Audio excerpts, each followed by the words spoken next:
Jehová Shalom, sean bendecidos en este día, amados y amadas hermanas en el Señor.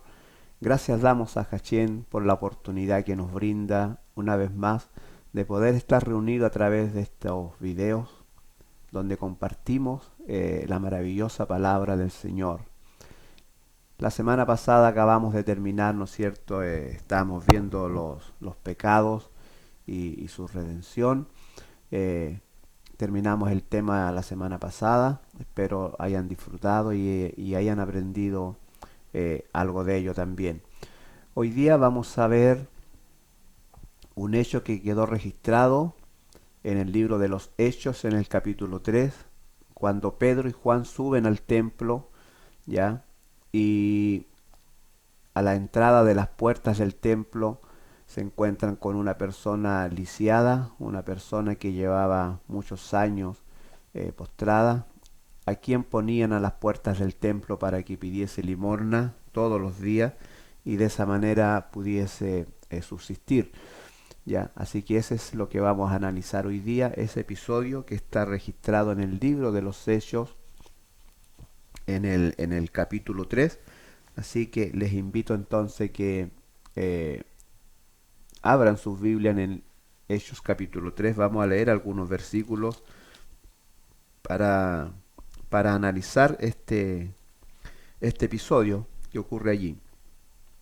Dice así la palabra del Señor. Pedro y Juan subían juntos al templo a la hora novena de la oración, y era traído un hombre cojo de nacimiento, a quien ponían cada día a la puerta del templo, que se llamaba La Hermosa, para que pidiese limosna de los que entraban en el templo. Eh, Ese es el relato que tenemos aquí en el libro de los Hechos, capítulo 3. Eh, yo en sí no quiero hablar del milagro en sí, del hecho grandioso que ocurre en ese lugar, ¿ya?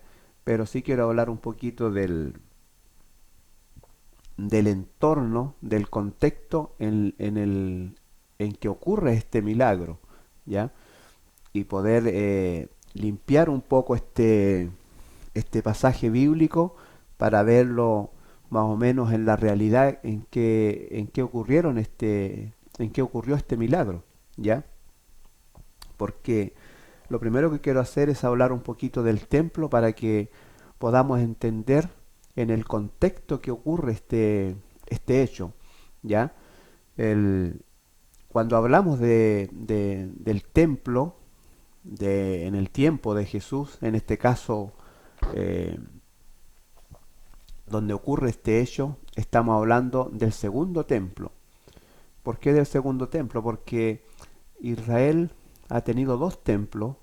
Ya, el primero fue hecho por Salomón, ya, y que fue destruido después por el imperio babilónico cuando invaden a Jerusalén.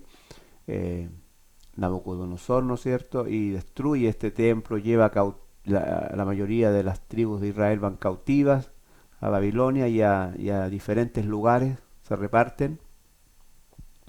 Y el templo es destruido en la mayor parte. Ese es el templo de Salomón y se le llama también el primer templo. Después de eso, ya en el imperio medo-persa, se le permite a Nehemías, a Edras, que vayan a Jerusalén a construir de nuevo el templo, lo que se había destruido, a reconstruirlo.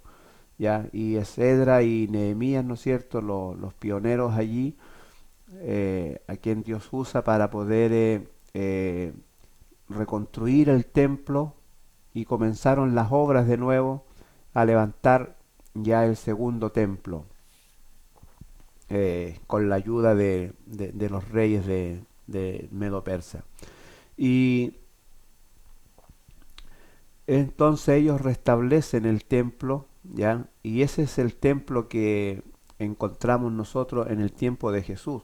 Por supuesto, Nehemías, tanto Nehemías como Edra no terminan el templo, la construcción era bastante grande, así que en los tiempos de Jesús, ya es Herodes, llamado Herodes el Grande, aquel Herodes que nosotros conocemos bíblicamente, que manda a matar a los niños cuando se entera que ha nacido el rey de los judíos.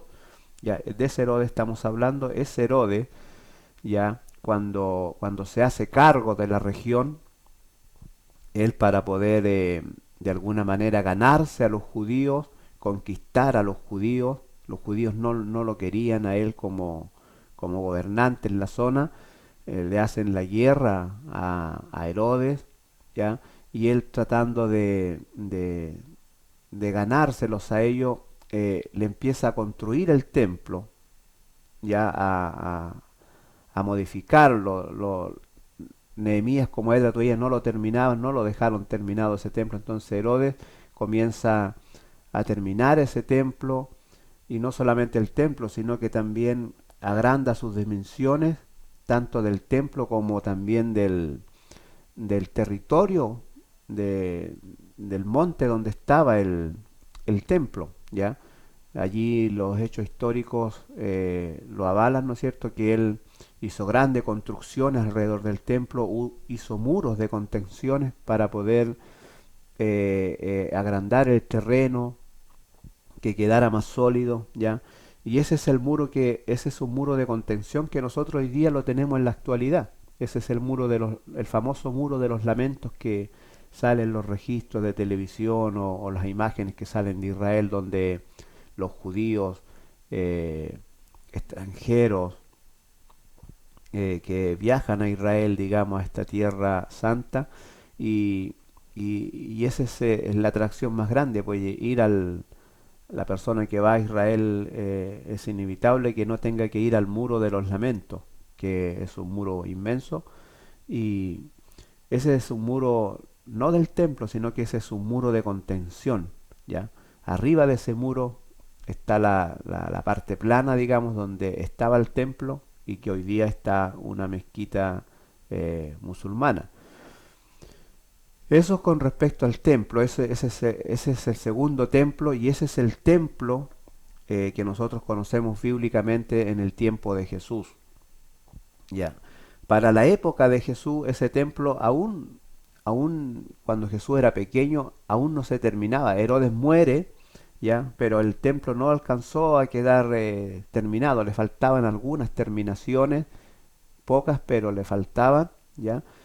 Y es por eso que nosotros encontramos un relato, por ejemplo, en el libro de Marcos, nosotros encontramos un relato de que se los quiero leer, ya, en el libro de Marcos, capítulo 13, versículo 1.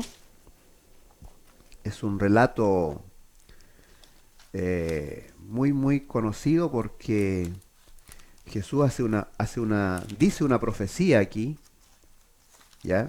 Eh, Marcos 13.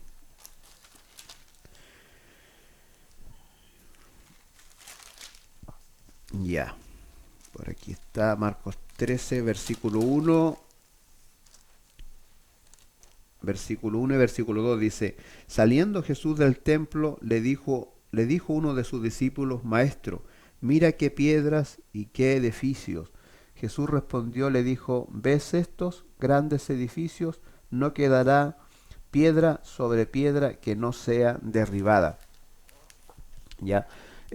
Uno puede preguntarse, pero ¿por qué él le muestra el edificio a Jesús si Jesús conocía el templo? Él de pequeño fue al templo, ya, de hecho, cuando tenía alrededor de 12 años, 14 años, eh, se pierde de sus padres en el templo, ya. Sus padres se van de regreso a su región, y en el camino se dan cuenta, ¿no es cierto?, que Jesús no iba en las carretas, en la movilización que tenían en aquellos días. Lo buscan dentro de sus familiares, y Jesús no parecía. Tuvieron que regresarse a Jerusalén, y encuentran a Jesús, ¿no es cierto?, charlando de la Torá con los grandes eruditos, con los grandes sacerdotes en aquel tiempo, y sus padres los encuentran allí.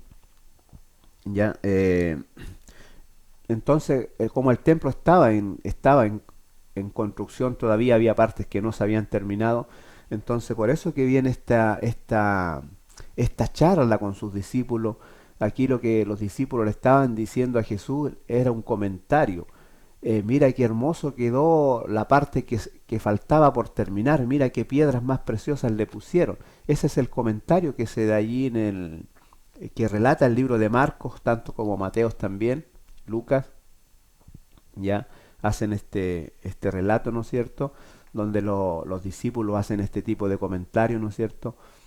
Mostrándole las terminaciones que faltaban del templo, ¿ya? Ese es el comentario que ocurre allí, ¿ya?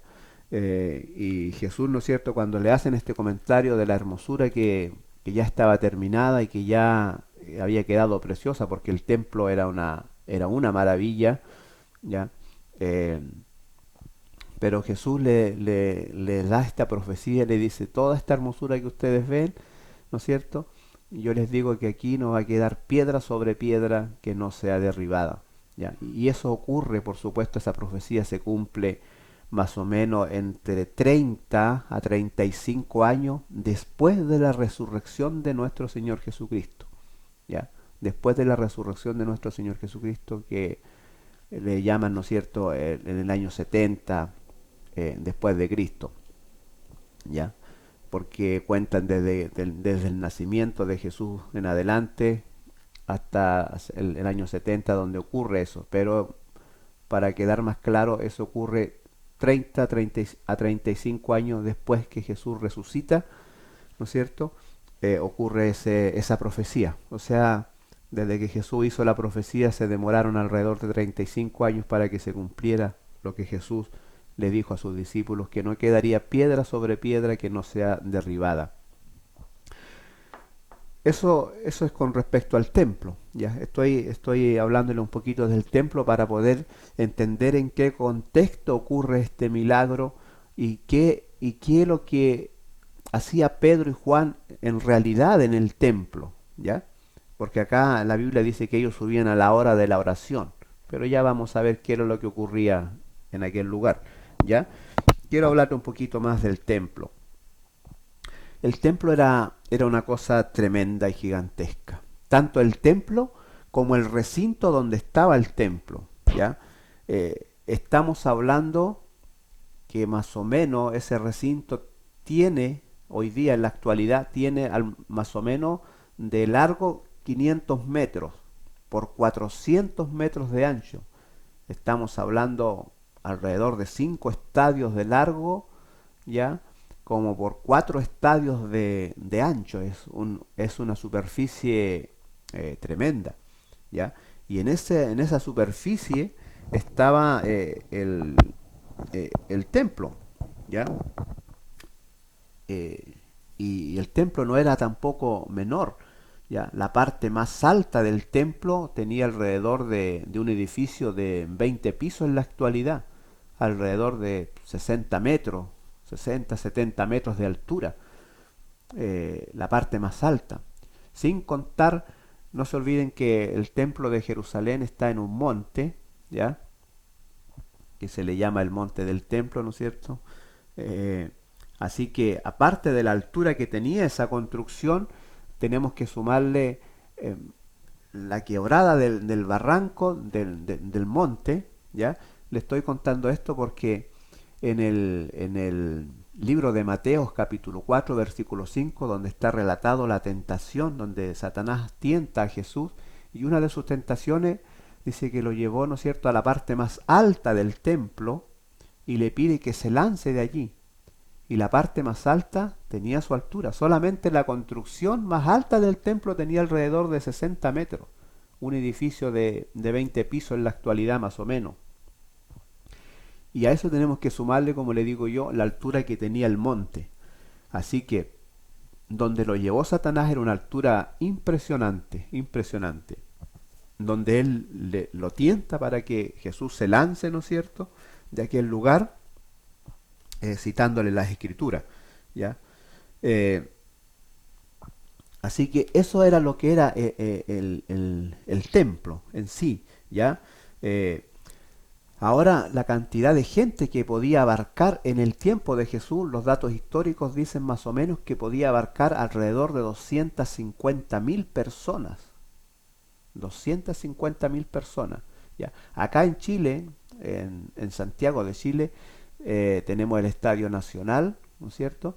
Donde en su momento que estaba todo habilitado, abarcaba alrededor de 85.000 personas, 85.000 personas. Así que para que usted más o menos saque un cálculo, ¿no es cierto? Estamos hablando como de 4 a 5 estadios nacionales de acá de Chile, que abarcaba lo que era tanto el patio como el templo, donde podían caer 250.000 personas diarias, ¿ya? Que llegaban al templo, ¿ya?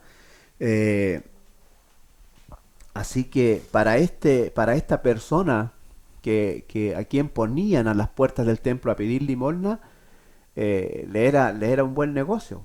Estamos hablando que alrededor de 250.000 personas visitaban el templo diariamente, diariamente, ¿ya? Así que era, imagínense la cantidad de gente que andaba en tránsito en ese lugar, ¿ya? Era mucha, mucha gente, ¿ya? Eh, Eso con respecto al templo, ¿ya? Ahora, las puertas, dice aquí en el libro de los Hechos, donde el relato que estamos analizando, ya dice que ponían a esta persona, a este cojo, ¿no es cierto?, de nacimiento, dice, a quien ponían cada día a la puerta del templo que se llamaba La Hermosa. Aquí quiero corregir esto porque he escuchado muchas veces hablar, bueno, y todos cometemos el error al principio cuando estamos aprendiendo de la escritura, cuando no tenemos los hechos históricos o no sabemos los hechos históricos de dónde ocurrieron estos hechos, solimos cometer errores, ¿ya? Pero en la vida vamos aprendiendo, ¿no es cierto? Y los errores hay que corregirlos. Eh, Primero quiero decirle que el templo no se llamaba el templo La Hermosa. Lo que aquí le llamaban bueno, acá fue traducido La Hermosa, pero no era el templo, sino que eran las puertas. Las puertas principales del templo se le llamó la Hermosa, o también le llamaban la puerta de la salvación, ¿ya? También se le puede, se encuentran por ahí, también se le llamaba la puerta de la misericordia, es decir, porque usted entraba al templo y se supone que usted allí encontraba perdón para sus pecados a través de los sacrificios que se hacían allí, ¿ya? Allí encontraba la misericordia del Dios eterno cuando entraba al templo, era el símbolo, ¿no es cierto?, del que iba al templo, iba a obtener la misericordia, ¿ya? Hoy día no estamos muy lejos de esa idea, ¿no es cierto? La gente se siente bien yendo a la iglesia y todo, pero todos sabemos que la iglesia no salva, la estructura no salva, no. Quien salva es Yeshua, ¿ya? Como aprendíamos, el Goel que el eterno Dios nos proveyó para que expiase nuestros pecados, ¿ya? Pero aquí se le llama la hermosa era a las puertas que estaban en el templo donde ponían a este cojo, ¿ya? Entonces muchas veces leemos, ¿no es cierto? Y nosotros decimos, muchas veces cometimos el error de decir el templo la hermosa, pero no se llamaba el templo la hermosa. Aquí se llamaba la hermosa, eran las puertas, porque las puertas principales que estaban a la entrada del templo, los datos históricos dicen que eran muy preciosas. Para empezar, estaban hechas de madera, de las mejores maderas finas, ¿ya? Recubiertas con oro, con bronce, ¿ya? Era una cosa preciosa. Y hay datos de que no están bien claros los datos porque esas puertas fueron quemadas en el año 70, cuando Roma ya ataca a Israel nuevamente y destruyen el templo los soldados romanos. Estas puertas fueron quemadas, ¿ya? Pero los datos más o menos dicen que eran unas puertas gigantescas. Se habla de entre de 10 metros hasta 30 metros de altura que podían tener estas puertas, que estaban con madera fina, con oro, con bronce, así que cuando en la mañana pegaba el sol, era una cosa que brillaban, así que eran preciosas. De ahí que le dicen la puerta hermosa, ¿ya? Y que se confunde uno cuando lee o malinterpreta y piensa que se está hablando del templo de la hermosa, y no era el templo de la hermosa, eran las puertas, está hablando de las puertas hermosas, ¿ya? De estas puertas gigantescas que se necesitaban alrededor de 20 personas para poder abrir estas hojas de las puertas, ¿ya? Cuando se empezaba, ¿no es cierto?, la hora del sacrificio, ¿ya? Así que esa es una de las cosas que tenemos que corregir, ¿no es cierto? Que no es el templo de la hermosa, es el templo de Jerusalén, ¿ya? Es el templo de Jerusalén. ¿Y a qué se le llama la hermosa? Eran a las puertas, donde ponían al cojo, ¿ya? Donde ponían a esta persona inválida, ¿no es cierto?, de nacimiento, a que pidiese limosna a toda la gente que entraba, ¿ya? Por ejemplo, miren en Hechos capítulo 3, pero en el versículo 11 dice, y teniendo asidos a Pedro y a Juan, el cojo que había sido sanado, todo el pueblo atónito concurrió a ellos, al pórtico que se llamaba Salomón, ¿ya? Así que piense usted, dice que todo el pueblo estaba ahí. ¿Por qué? Porque todo el pueblo concurría al templo todos los días, 2 veces al día, en la mañana y en la tarde, que ya vamos a explicar eso. Entonces todo el pueblo, alrededor de 250.000 personas estaban allí, tanto judíos como extranjeros, ¿ya?, que llegaban a aquel lugar. Y dentro del recinto que yo les hablo, que era gigantesco, ¿ya? El recinto donde estaba el templo, también estaba el patio alrededor, y por el patio, ¿no es cierto?, estaba el pórtico de Salomón, estaba un pórtico donde separaban donde solamente asistían los gentiles, estaba otro lugar donde solamente estaban las mujeres, ¿ya? Y esas construcciones estaban alrededor del templo, ¿ya? Y aquí en el versículo 11 de Hechos capítulo 3, ¿no es cierto?, ahí dice que estaba todo el pueblo, que al ver a este milagro, ver que Pedro y Juan llegan al pórtico de Salomón, ¿no es cierto?, y el cojo no los soltaba, sino que estaba tomado de ellos, agradeciéndole de alguna manera, que no podía sostener la emoción, el regocijo de su milagro, ¿no es cierto? No era menor. Imagínense nacer de nacimiento, postrado, y que vengan de repente, aparezcan 2 hombres y por sus palabras sea sanado. Entonces él no quería soltarse de ellos, se asió de ellos, ¿no es cierto? Los tenía tomados, no los soltaba, seguramente lloraba, seguramente su regocijo era tremendo, que le llamó la atención al resto del pueblo. Imagínense, estamos hablando de 250.000 personas que estaban reunidas allí, y mucha gente, ¿no es cierto?, se acercó donde Pedro estaba en el pórtico de Salomón. Ese pórtico es donde se reunían los eruditos, y discutían sobre la ley, analizaban la ley de Moisés, analizaban los profetas, ¿ya? Allí conversaban con respecto a la Torá, y en ese lugar se reunían los varones, ¿no es cierto?, a tener que ver los temas de la Torá, y obviamente esta situación les llamó la atención al ver el regocijo de este hombre, y le reconocían que era el que ponían a las puertas hermosas, ¿no es cierto?, que estaban a la entrada del templo, para que pidiese limosna. Y se allegan a Pedro, y bueno, allí es donde Pedro da su discurso, ¿no es cierto?, y muchos eh, empiezan a reconocer que Yeshua, el hombre que habían muerto, al hombre que le habían dado muerte, era el Goel, era el Mesías que nuestro eterno Dios nos había provisto para expiar nuestros pecados, ¿ya? Pero sigamos viendo, sigamos analizando. Dice en Hechos capítulo 3 verso 1, dice que Pedro y Juan subían junto al templo a la hora de la oración, a la hora de la oración, ¿ya?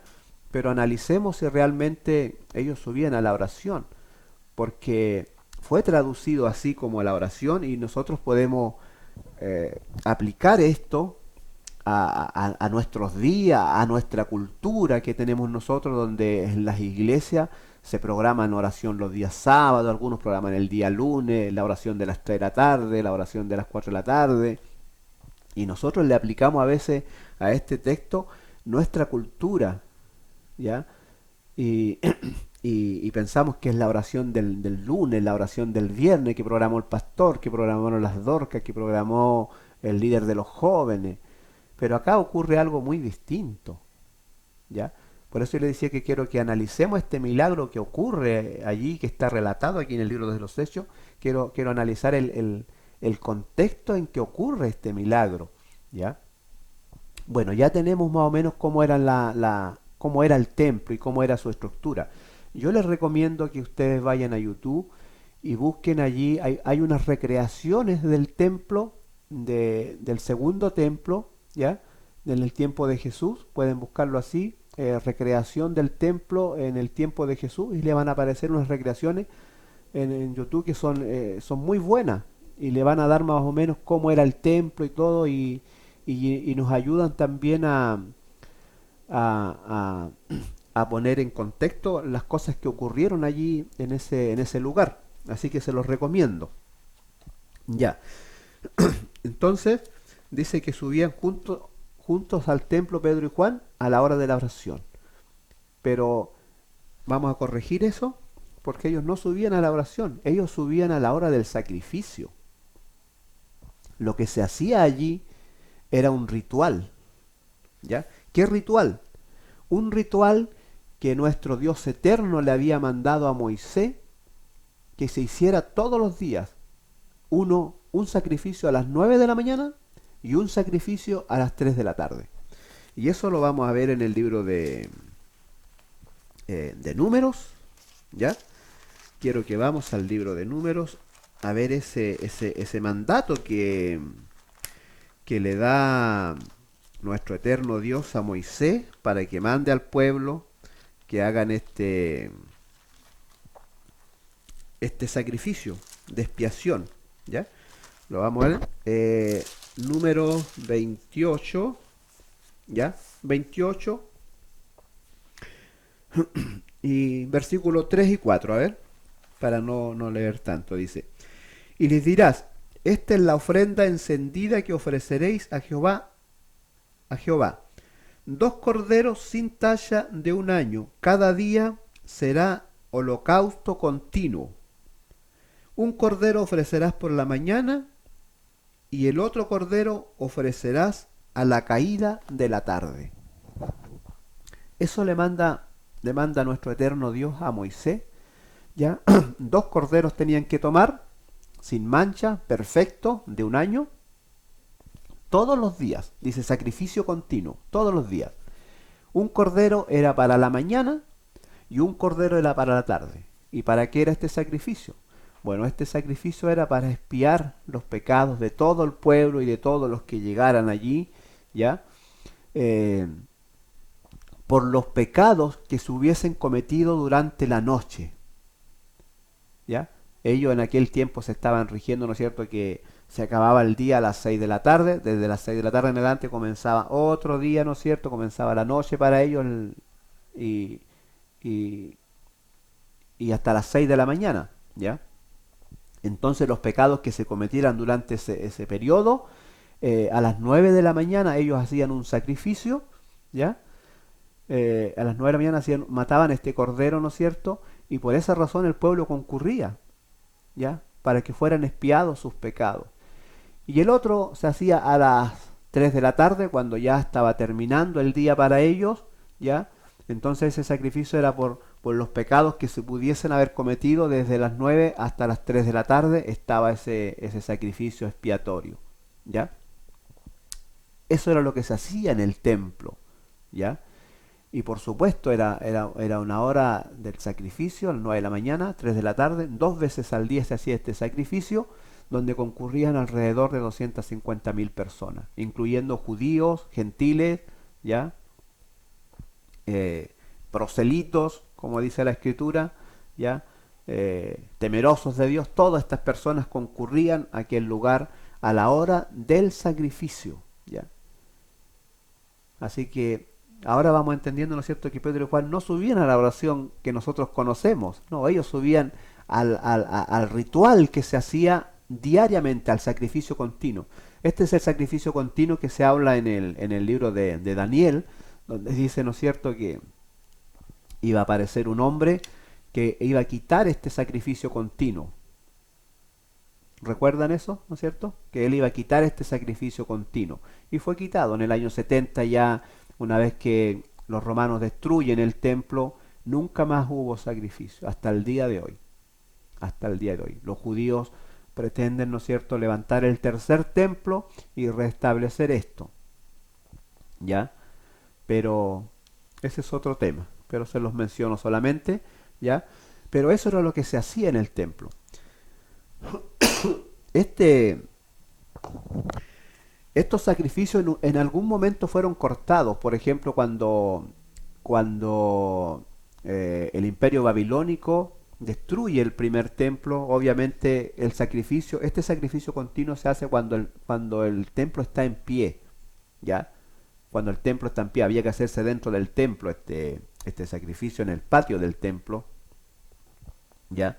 Y, y, y cuando fue destruido el primer templo, obviamente eso cesó, ¿ya? Pero Edra cuando lo mandan le dan la oportunidad para reconstruir el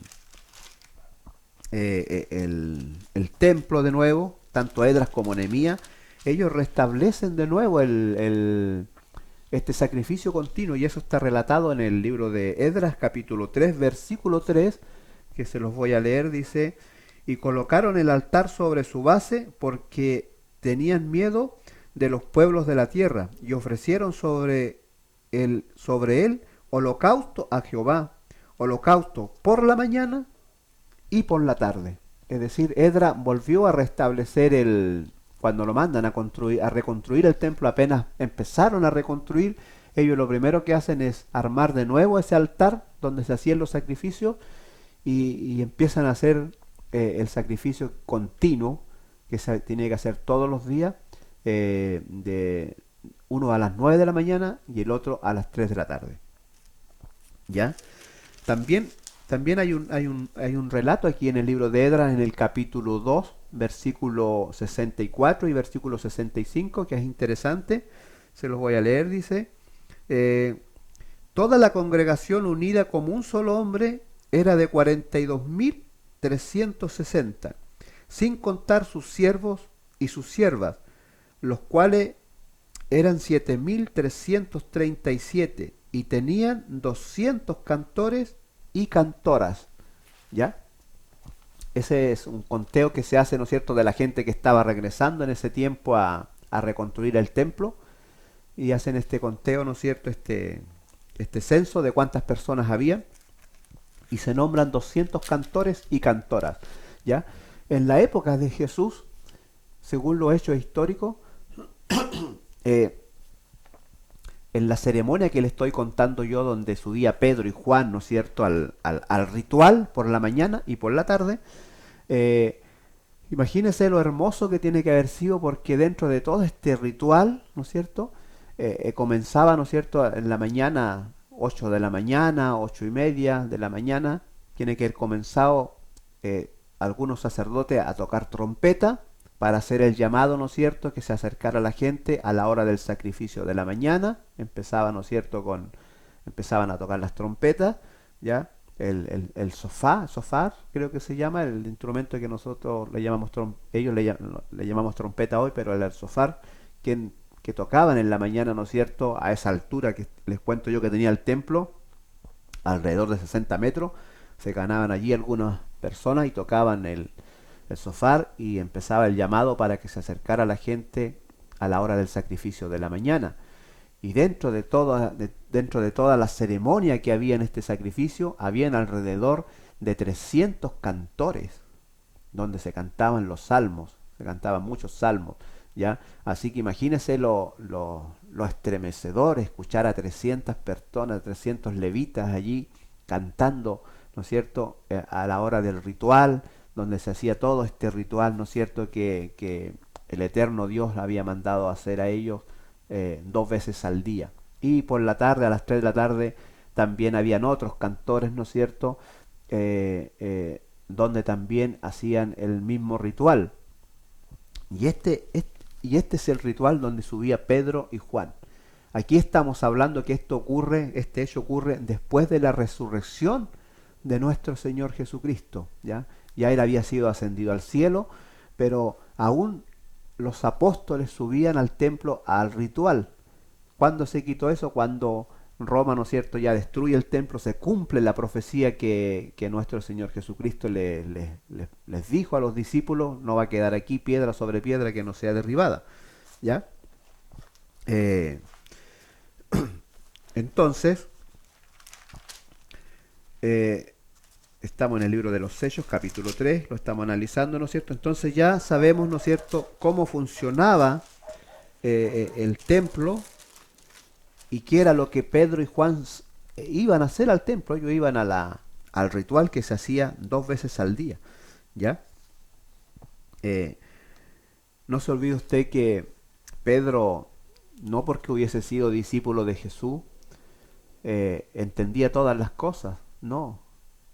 Ellos todavía no entendían que ya el sacrificio ese iba a terminar, que el verdadero sacrificio ya estaba hecho, que era nuestro Señor Jesucristo. Él había muerto en la cruz y era el sacrificio perfecto, ya no necesitaban más.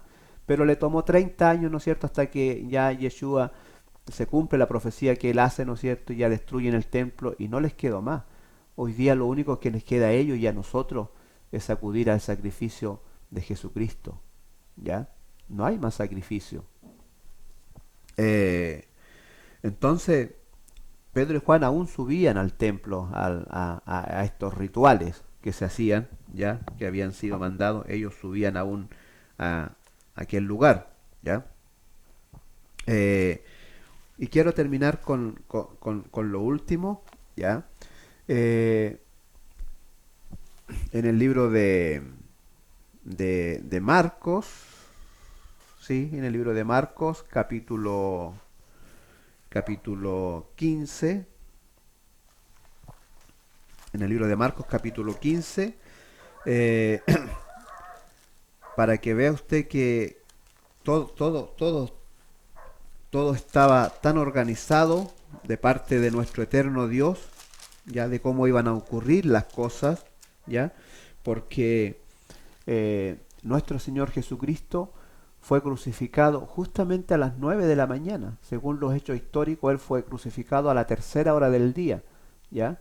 No se olvide que los judíos empezaban a contar los horarios de 6 a 6. Entonces a las 6 de la mañana ellos empezaban a contar el día de nuevo.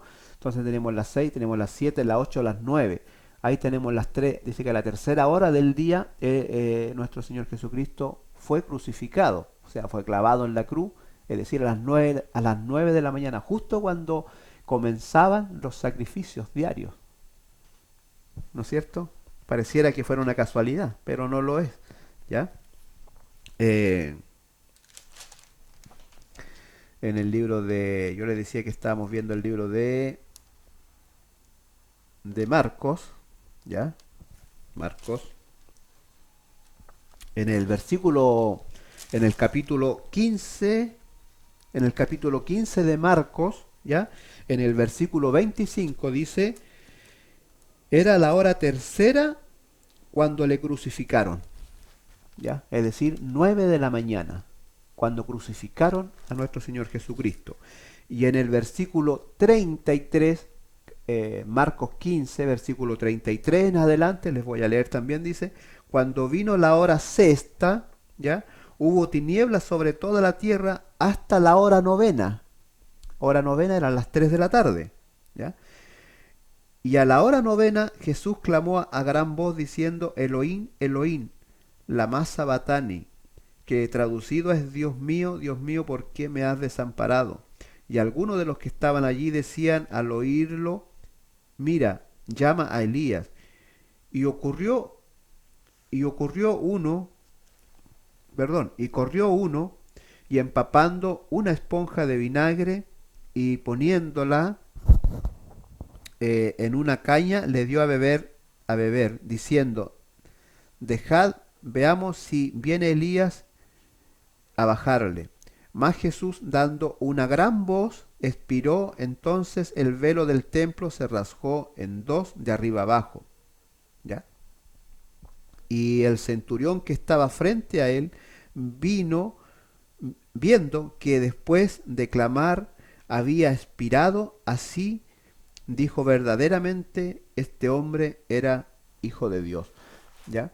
Eh, entonces a la hora tercera del día Jesús es crucificado, a la hora novena Jesús expira, es decir, él muere, entrega su espíritu y muere, digamos. ¿Ya? Y es curioso porque justamente todo esto ocurre a la hora que eran los dos sacrificios diarios. El sacrificio continuo es crucificado a las 9 de la mañana y 3 de la tarde él expira, entrega su espíritu. ¿Ya? Eh, es el sacrificio diario que tenemos hoy día, a quién podemos concurrir, en quién podemos refugiarnos, en quién podemos, ¿no es cierto?, buscar la misericordia.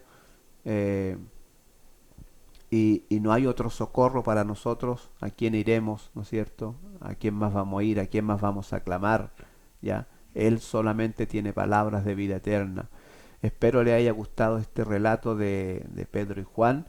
Ya no quise hablar del milagro, todo del milagro que ocurre en aquel lugar cuando Pedro y Juan suben al templo, pero sí quería explicarle estas cosas para que cuando leamos este milagro maravilloso que ocurre en el libro de los Hechos capítulo 3, entendamos en el entorno que ocurren este tipo de cosas, porque cuando uno entiende el entorno, amplía su conocimiento y no solamente eso, sino que también va entendiendo la palabra del Señor y vamos entendiendo mejor los hechos, vamos entendiendo mejor cómo ocurrieron las cosas y también nos vamos de alguna manera acercando a nuestro Dios eterno de una manera más excelente o adorándolo, ¿no es cierto? Porque cuando entendemos en las cosas nos damos cuenta todo lo que nuestro Señor hizo por nuestras vidas, por amor a la humanidad, ¿ya? Incluyendo este sacrificio continuo que hacían los judíos diariamente y no se dieron cuenta que el sacrificio que hizo Jesús lo hizo justamente en los horarios que se hacía el sacrificio continuo en el templo, 9 de la mañana, 3 de la tarde. Que el Señor de paz les pueda bendecir ricamente. Espero le haya gustado este pasaje bíblico, ¿ya? Y sean bendecidos juntos a su familia, que pasen un maravilloso día, ¿ya? Y durante la semana, ¿no es cierto?, puedan ser bendecidos en sus trabajos y en su vida espiritual. Que el Señor de paz les bendiga grandemente y les amo en el Señor. Así que si Dios nos permite, nos reuniremos la próxima semana para tener que compartir algún otro pasaje bíblico. Amén.